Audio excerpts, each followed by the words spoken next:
these protests were doxed, i.e. their names and their addresses were made public. And again, we don't know who did this because it's anonymous, but it's easy to point out where this information would be hidden and how it comes to light.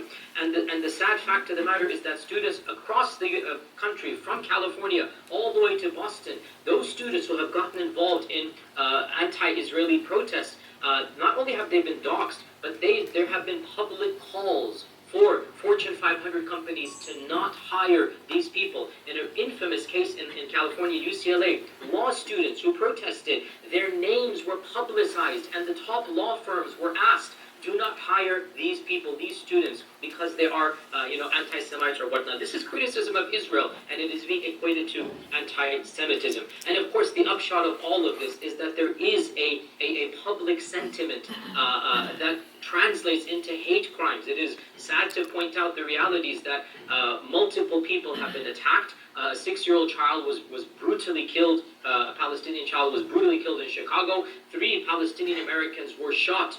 One is in critical condition as we speak, merely a few days ago for wearing a kifaya. And overall the sentiment really is one of fear. And I have to say, as an American Muslim whose daughters go to campus, I have been telling my own daughters to keep a low profile and to come back on time, because there is a general sentiment of anxiety amongst us here in America. Now, that is the negative.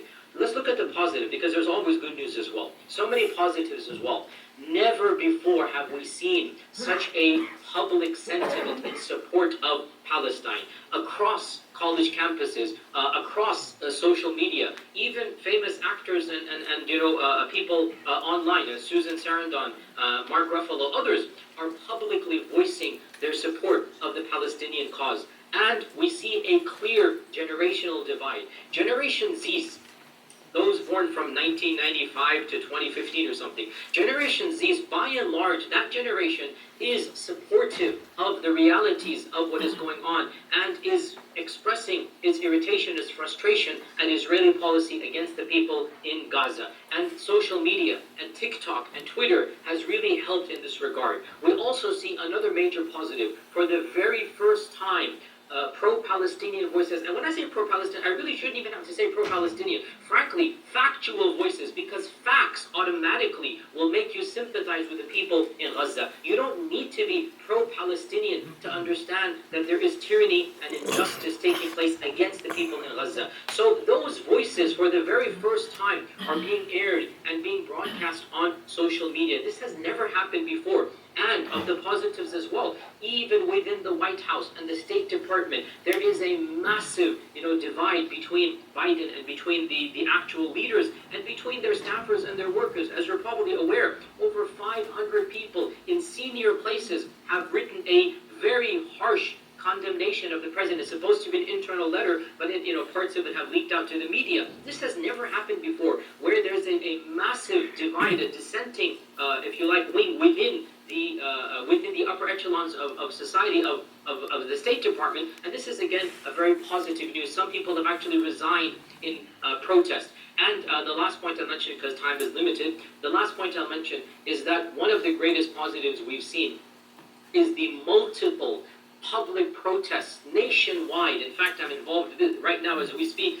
in organizing another protest in DC in front of the Israeli embassy this weekend. And this is the third or the fourth national protest where hundreds of thousands of people are protesting across the countries.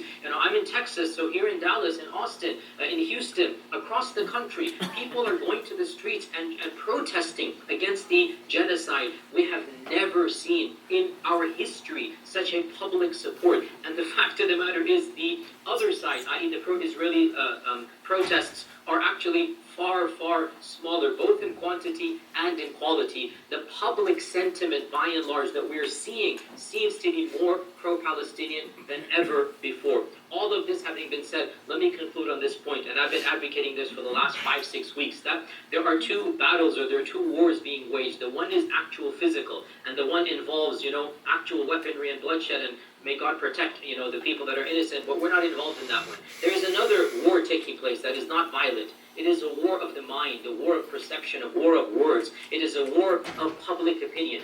And in that war, every one of us has a part to play. The algorithms on Facebook and Twitter, this is now well known. They are actually